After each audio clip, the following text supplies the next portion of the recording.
Sa tulong po ng Cultural Center of the Philippines at UNESCO ay nabuo natin ang isang programa dito sa Tacloban para sa mga kabataan na nakaranas po ng matinding trauma sa pamamagitan po ng pagdodokumento sa kanilang mga nais na istorya. Samantala, nakausap ko naman po ang isang guro na hanggang ngayon ay nangungulila pero pinipilit o pinilit na bumangon sa sarili niyang mga paa.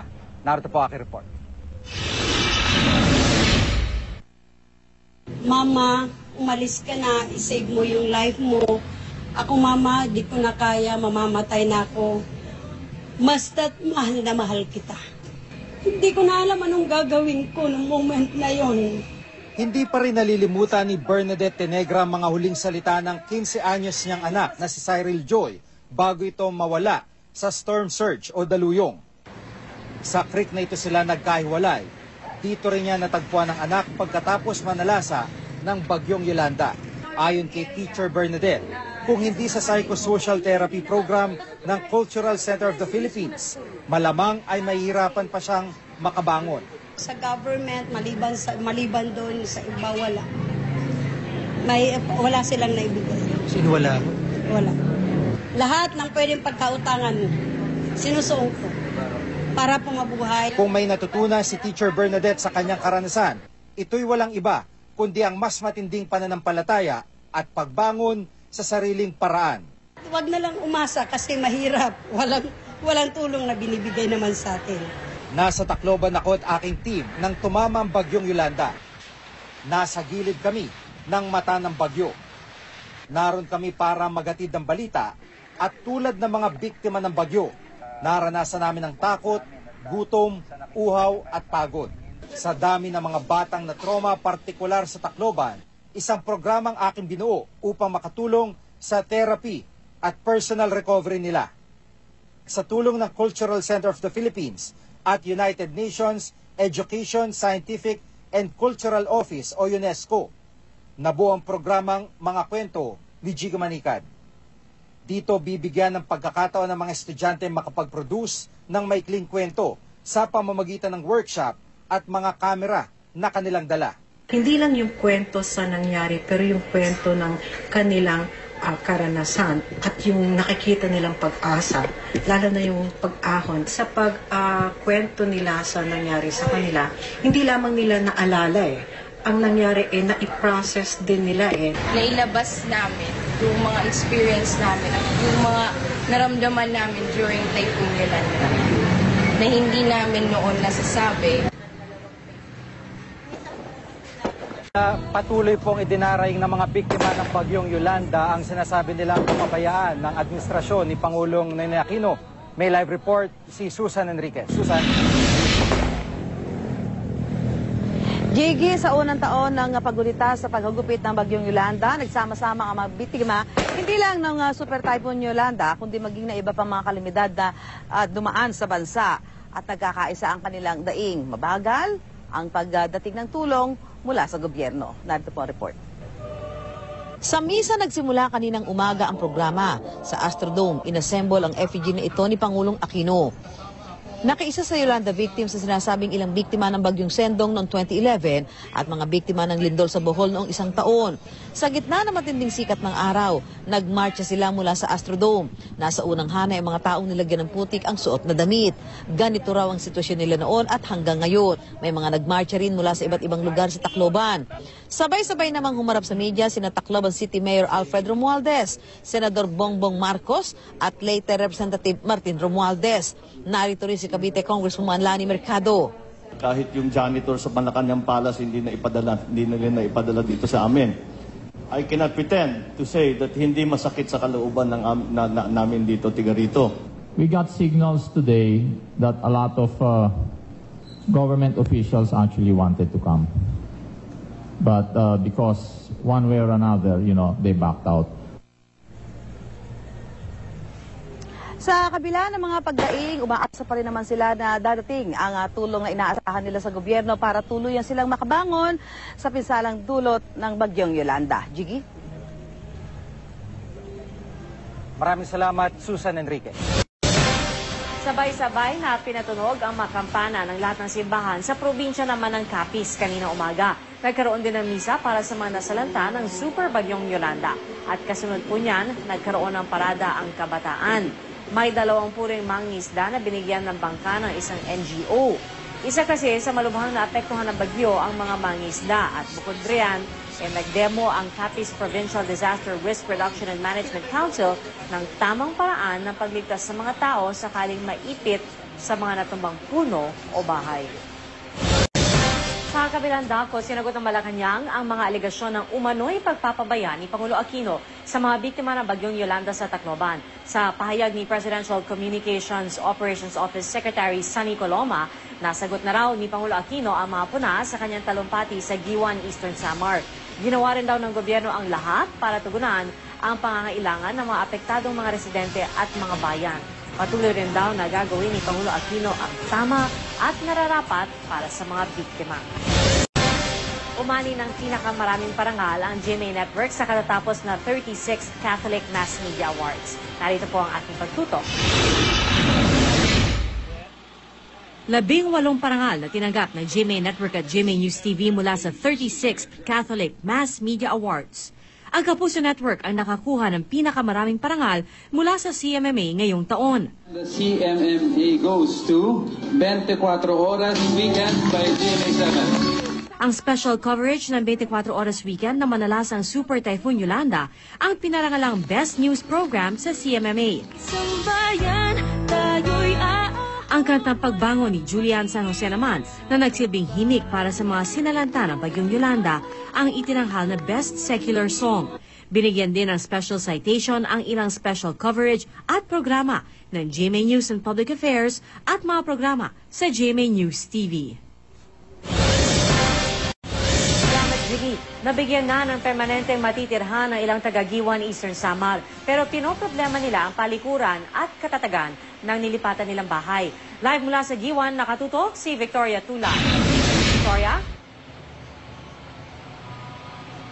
Pia, dito sa bayan ng Giwan sa Eastern Samar kung saan unang naglandfall ang Super Bagyong Yolanda 1 taon na ang nakalilipas, naging simple at tahimik ang paggunita.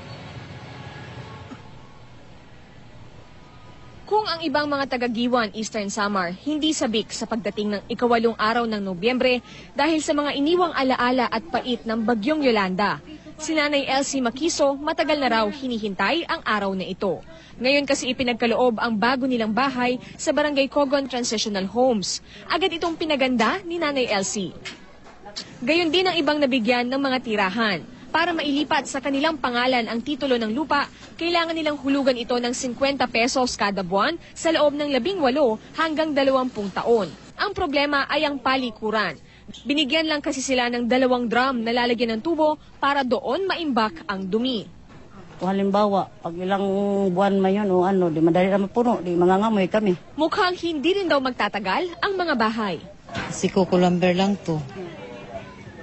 1 taon. May mga additional. Good lumber ito. Marami na ang nagbago sa Giwan. May mga nagbukas ng negosyo, maayos na ang maraming tahanan. May mga itinatayong istruktura.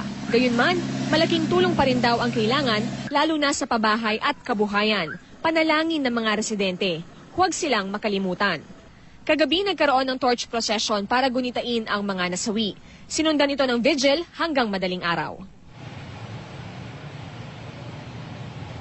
Pia, simula kaninang alas 4 ng hapon ay isang misa ang isinasagawa dito sa Town Plaza. Maya-maya naman, inaasahan na patutunugin ng sabay-sabay ang mga kampana ng mga simbahan. Samantala, ipinapaabot din ng mga residente ang kanilang taus-pusong pasasalamat sa lahat ng mga tumulong sa kanilang pagbangon. Diyan muna ang latest mula rito sa Giwan sa Eastern Samar. Balik sa iyo, Pia. Maraming salamat, Victoria Tula. Ginunita rin ng mga taga-Kalibo Aklan ang unang anibersaryo ng pananalasan ng Bagyong Yolanda. Nagpatunog ng kampana ang 24 na simbahan sa Kalibo kanina umaga at sinundan ito ng Yolanda Walk at Zumba. Nagtanim din sila ng mga puno at sabay-sabay na nagpakawala ng may 8,000 iba't ibang uri ng isda sa dagat. Ilang militanteng grupo naman ang nagpalutan ng maliliit na balsa sa Aklan River bilang panawagan kay Pangulo Aquino na magbitiw sa pwesto. napasaya ng ilang bumisitang mga international NGO at religious group sa Palo Leyte ang isang barangay doon matapos pong handugan ng mga bahay. Para sa karagdag detalye, nakatutok live si Micaela Papa. Yes, Gigi, isa nga sa mga bayan na pinakamalubhang tinamaan nitong bagyong Yolanda ay itong bayan ng Palo sa Leyte. At sa unang anibersaryo ng pagtama nga nitong bagyong Yolanda, iba't ibang aktibidad ang sinagawa upang balikan ang alaala ng mga nasawi at upang bigyan na rin ang mga nakaligtasang pagkakataong makapagsimula muli. Hindi pa man bukang liwayway, nagliwanag na ang mga kalsada sa Palo dahil sa mga dalang kandila ng daan-daang nagprosesyon. Natapos ito sa Palo Cathedral kung saan nagdaos ng misa si Bishop John Du ng Dumaguete City. Binindisyonan din niya ang Palo Memorial Park. Ito ang mass grave sa tabi ng cathedral kung saan nakalibing ang maraming nasawi sa Yolanda. Nagpalipad din ang mga lobo at mga kalapati para sa mga napayapa. Kagabi, isang musical search concert ang itinanghal sa harapan ng munisipyo at cathedral. Sinindihan ang mga espesyal na bamboo lights na ito na handog ng isang Japanese NGO para sa mga nasawi. Pinangunahan naman ng Chuchi Foundation ang pagbendisyon sa may 160 transitional homes na kanilang ginawa sa Barangay San Jose.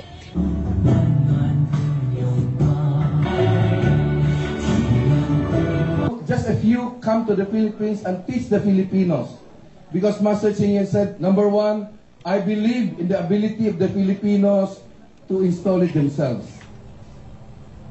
Gigi, hanggang sa mga sandaling ito ay tuloy-tuloy pa rin ang pagbisita ng mga namatayan dito sa mass grave sa aking likuran sa tabi lamang nitong Palo Cathedral. At maya-maya lang magkakaroon din ng isang cultural program dito sa mismong harapan ng Palo Cathedral kung saan inaasahang magpa-perform si Noel Cabangon at sisindihan muli ang bamboo lights. Gigi? Maraming salamat, Micaela Papa. Samantala, naging mabilis naman ang pagbangon ng mga taga-Tanawan Leyte mula po dito sa Unos. Isang memorial wall ang pinasinayaan ng lokal na pamahalaan bilang pag-alaala sa mga nasawi sa kanilang lugar.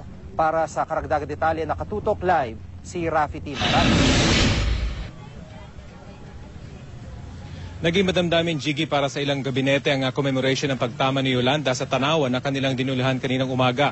Ito raw ang isa sa mga may pinakamaraming na pinsala noong nakarang taon, pero ngayon, malaki na ang ipinagbago ng lugar.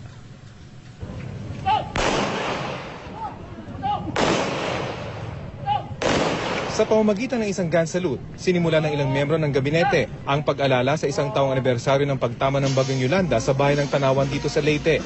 Nag-alay ng bulaklak sa memorial wall sina DILG Secretary Marojas, DSWD Secretary Dinky Suliman, Defense Secretary Voltaire Gasmin at DPWH Secretary Rogelio Singson, kasama ang ilang opisyal ng probinsya at bayan ng Tanawan. Sa memorial wall nakaukit ang mga pangalan ng mga biktima ng Super Typhoon. Sabay na rin pinasinaya ng plaza ng Tanawan na nagsilbing mass grave matapos manalasa ang bagyo. Tulad sa bayan ng Giwan sa Eastern Samar na binisita ng Pangulo, naging mabilis din daw ang pagbangon ng mga taga-Tanawan. Ayon sa alkalde ng lungsod, 100% ng mga barangay sa buong munisipalidad ay nahatiran na ng tulong. Sa talumpati ni Secretary Rojas, iginit niyang hindi nakakalimutan ng pamahalaan ng mga biktima ng Yolanda kahit palumipas na ang isang taon. Magkasama tayo. Sabi nga ni Sec Bolts, nandito kami noon, ngayon, hanggang sa darating na panahon. Walang iwanan. Walang iwanan. Hindi po namin kayo pababayaan. Pinamamadali na ng Pangulo ang pag-aaral at pagtatayo ng isang mahabang road dike o seawall na kayang harangan ng hanggang 4 na metrong storm surge. Magkakahalaga raw ito ng 7 bilyong piso at may habang 27 kilometro. Sabi ko nga sa Pangulo kahapon, Mr. President, matutulog na ako rito, mag-uumpisa na kami ng trabahong kakatambak dahil napakataas ng tatambakan ng DPWH. Humabol din si Energy Secretary Jericho Pitilla sa pagtitipon na dinuluhan ng humigit kumulang 100 residente at mga estudyante ng Tanawan. Bago magtapos ang programa, nagpakawala ng mga kalapate ang mga kalihim kasama ang mga lokal na opisyal at mga kinatawan ng mga non-government organizations na tumutulong sa Tanawan. Aminado naman ng mga miyembro ng gabinete yung bumisita sa Tanawan na malaki pa ang kailangan gawin para maibalik sa dati ang sigla ng nasirang industriya sa mga lugar na sinalanta ni Yolanda. Pero pag mamalaki ng Tanawan, ngayon ay may vegetable industry na sila, noon wala. At mas marami na raw silang restaurant ngayon sa bayan kumpara noong bago mag-Yolanda, patunay ng kanilang muling pagbangon. Dito naman sa Memorial Wall sa Tacloban, dito sa Asudo, maya't maya yung dating ng mga tao, lahat hinahanap yung pangalan ng kanilang mga mahal sa buhay na nasawi noong nakarang taon. Bahagi na rin ng kanilang pag-alala sa nangyaring trahedya. Jiggy? Maraming salamat, Rafi Tima. Samantala, alas 4 pa lang ng umaga kanina, eksakto 1 taon ng manalasang bagyong Yolanda ay nagsimula po ang mga aktibidad dito sa Tacloban. Partikular na nagsagawa ng paglalakad itong mga kababayan natin na libo-libo ang bilang ng mga otoridad. Mula sa City Hall ay umikot po sila sa buong syudad at iba't ibang grupo ang nakisama dito sa paglalakad nito, pagpapakita ng kanilang pag-alaala sa mga biktima at pagpapahayag ng kanilang mga saloobin din. Kaugnay pa rin ng mabagal na dating ng tulong dito po sa Tacloban in particular. At ito po ay mula sa iba't ibang mga sektor, mga NGO, mga kawani po ng pamahalaan at mga pangkaraniwang tao ang sumama sa paglalakad niyan. Meron din po mga dayuhan na mga miyembro ng NGO na sumusuporta at tumutulong dito sa mga taga-Tacloban at yung iba po ay dito na pansamantalang nakabase. Pagkatapos po ng paglalakad na yan ay nagtungo ang grupo dito sa mass grave kung saan libo-libo ang inihimlay ng mga biktima na kilala man o hindi.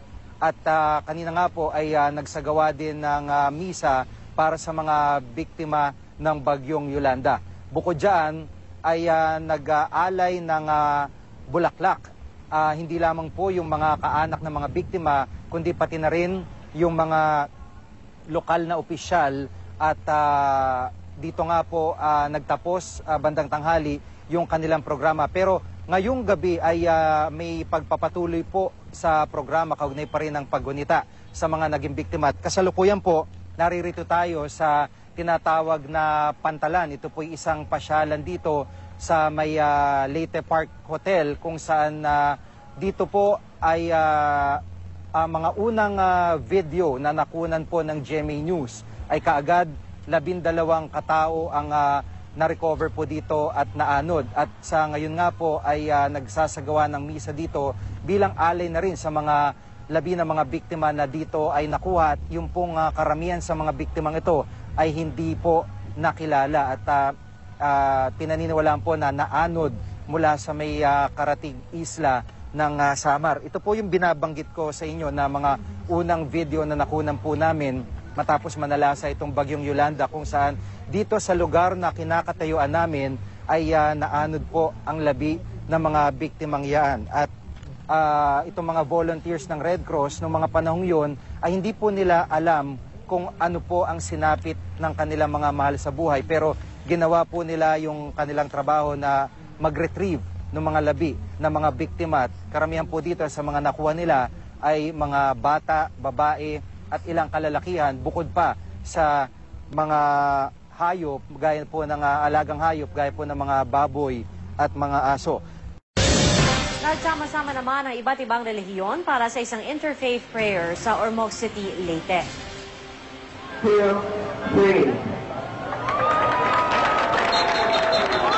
Kasabay ng pagpapalipad ng mga kalapati at puting lobo, pinatunog ang mga kampana ng simbahan at bumisina ng mga sasakyan. Sinundan ito ng isang motorcade patungo sa City Hall kung saan ginanap ang isang programa. At bandang hapon, dumating naman si DILG Secretary Mar Rojas kasama ang iba pang miyembro ng gabinete, pati na si Rehabilitation Czar Ping Lacson para magsagawa ng site visit sa mga rehabilitation projects ng gobyerno sa lungsod.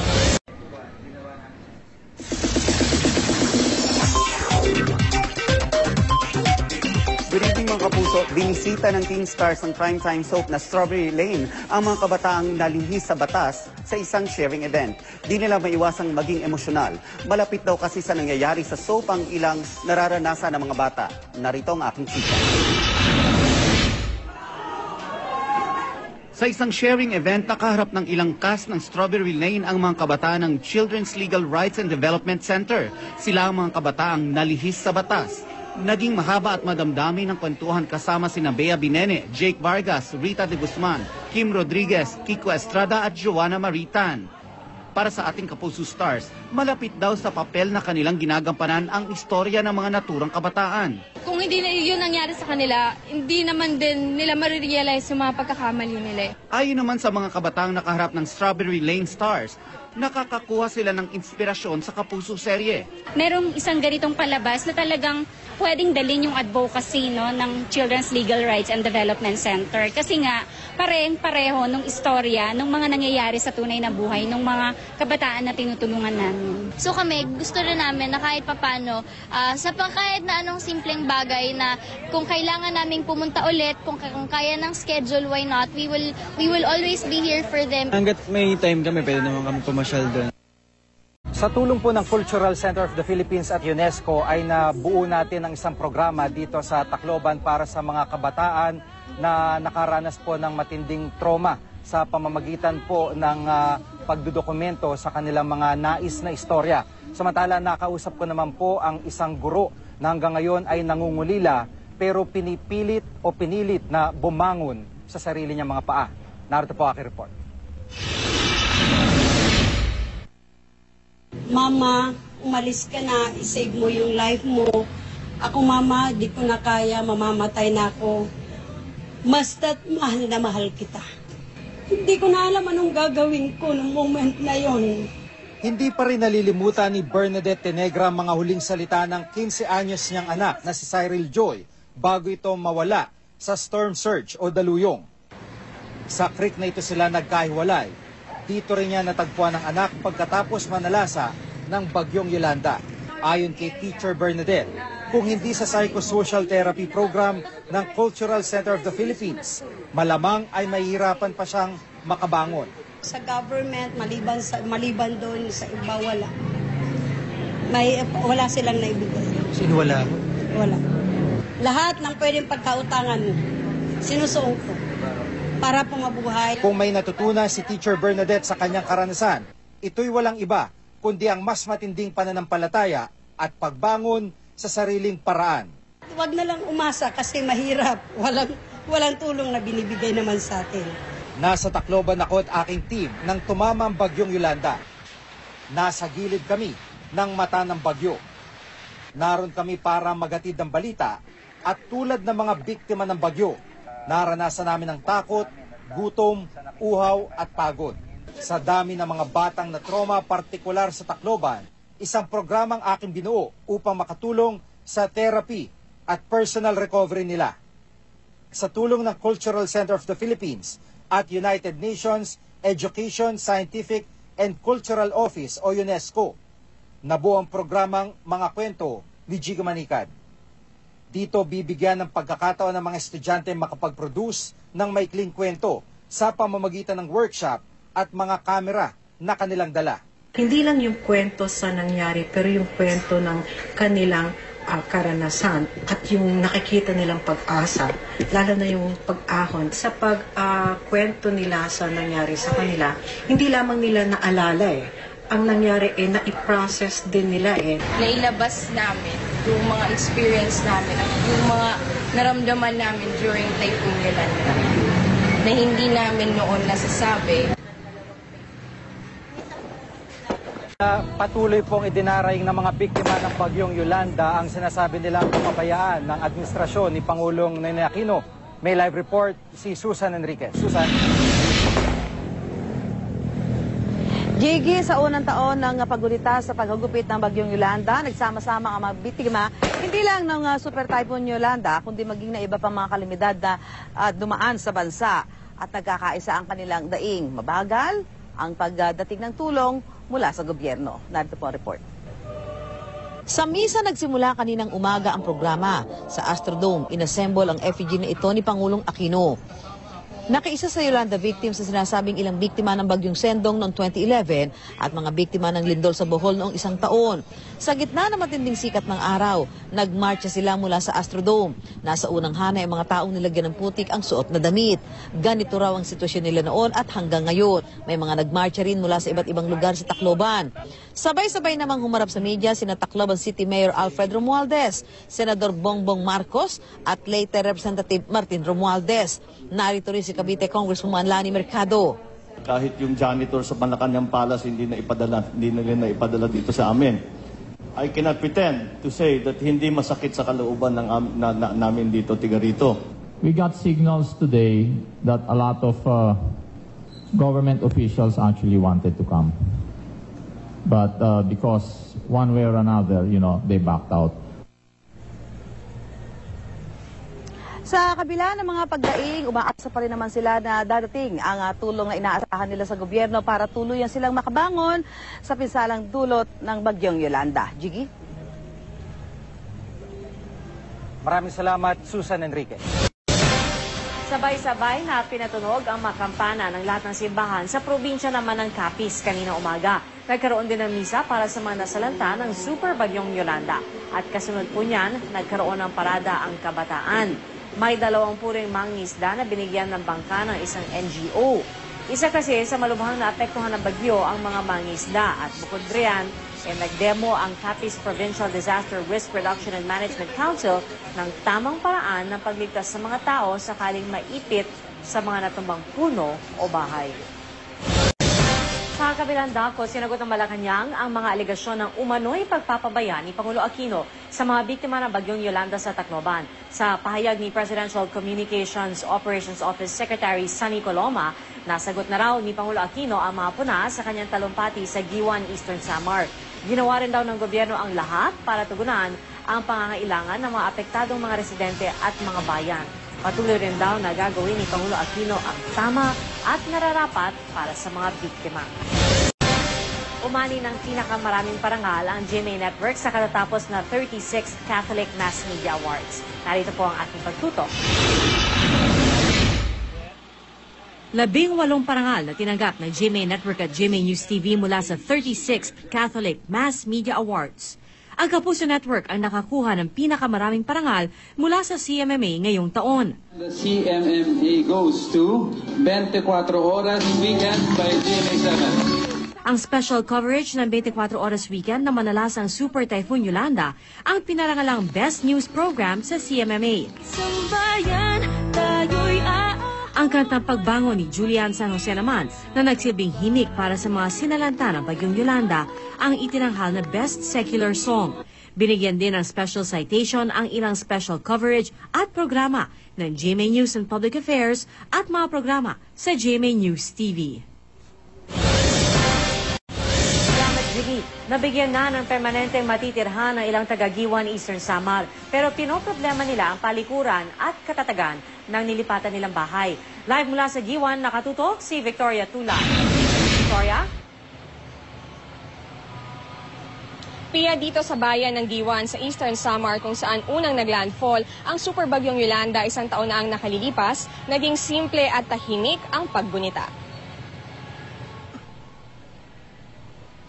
Kung ang ibang mga taga-Giwan, Eastern Samar, hindi sabik sa pagdating ng 8 araw ng Nobyembre dahil sa mga iniwang alaala at pait ng bagyong Yolanda. Si Nanay Elsie Makiso matagal na raw hinihintay ang araw na ito. Ngayon kasi ipinagkaloob ang bago nilang bahay sa Barangay Cogon Transitional Homes. Agad itong pinaganda ni Nanay Elsie. Gayon din ang ibang nabigyan ng mga tirahan. Para mailipat sa kanilang pangalan ang titulo ng lupa, kailangan nilang hulugan ito ng 50 pesos kada buwan sa loob ng 18 hanggang 20 taon. Ang problema ay ang palikuran. Binigyan lang kasi sila ng 2 drum na lalagyan ng tubo para doon maimbak ang dumi. Halimbawa, pag ilang buwan man yun o di madali naman puno, di mangangamoy kami. Mukhang hindi rin daw magtatagal ang mga bahay. Si Coco Lumber lang to. 1 taon. May mag-additional. Good lumber ito. Marami na ang nagbago sa Giwan. May mga nagbukas ng negosyo, maayos na ang maraming tahanan. May mga itinatayong istruktura. Gayunman, malaking tulong pa rin daw ang kailangan, lalo na sa pabahay at kabuhayan. Panalangin ng mga residente. Huwag silang makalimutan. Kagabi nagkaroon ng torch procession para gunitain ang mga nasawi. Sinundan ito ng vigil hanggang madaling araw. Pia, simula kaninang alas 4 ng hapon ay isang misa ang isinasagawa dito sa Town Plaza. Maya-maya naman, inaasahan na patutunugin ng sabay-sabay ang mga kampana ng mga simbahan. Samantala, ipinapaabot din ng mga residente ang kanilang taus-pusong pasasalamat sa lahat ng mga tumulong sa kanilang pagbangon.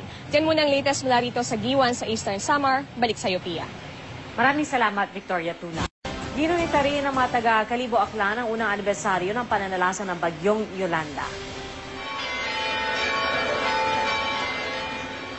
Nagpatunog ng kampana ang 24 na simbahan sa Kalibo kanina umaga at sinundan ito ng Yolanda Walk at Zumba. Nagtanim din sila ng mga puno at sabay-sabay na nagpakawala ng may 8,000 iba't ibang uri ng isda sa dagat.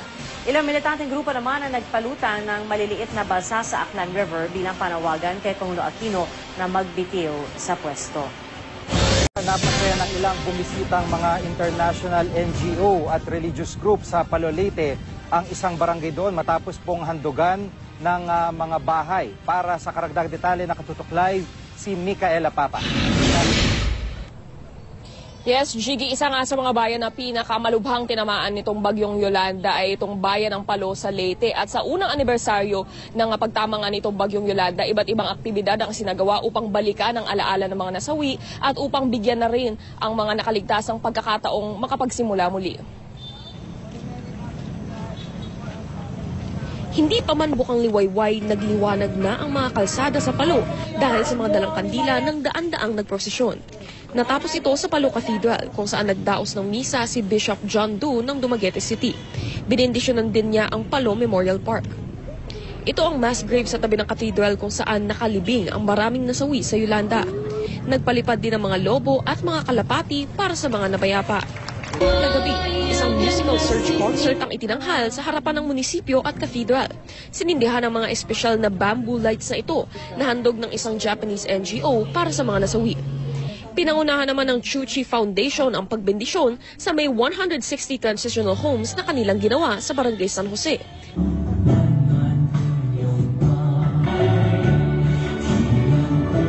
Just a few come to the Philippines and teach the Filipinos. Because Master Ching Yen said, number one, I believe in the ability of the Filipinos to install it themselves. Gigi, hanggang sa mga sandaling ito ay tuloy-tuloy pa rin ang pagbisita ng mga namatayan dito sa mass grave sa aking likuran sa tabi lamang nitong Palo Cathedral. At maya-maya lang magkakaroon din ng isang cultural program dito sa mismong harapan ng Palo Cathedral kung saan inaasahang magpa-perform si Noel Cabangon at sisindihan muli ang bamboo lights. Gigi? Maraming salamat, Micaela Papa. Samantala, naging mabilis naman ang pagbangon ng mga taga-Tanawan Leyte mula po dito sa Unos. Isang memorial wall ang pinasinayaan ng lokal na pamahalaan bilang pag-alaala sa mga nasawi sa kanilang lugar. Para sa karagdagang detalye, nakatutok live si Rafi Tima. Naging madamdamin, Gigi, para sa ilang gabinete ang commemoration ng pagtama ni Yolanda sa Tanawan na kanilang dinulahan kaninang umaga. Ito raw ang isa sa mga may pinakamaraming na pinsala noong nakarang taon, pero ngayon, malaki na ang ipinagbago ng lugar.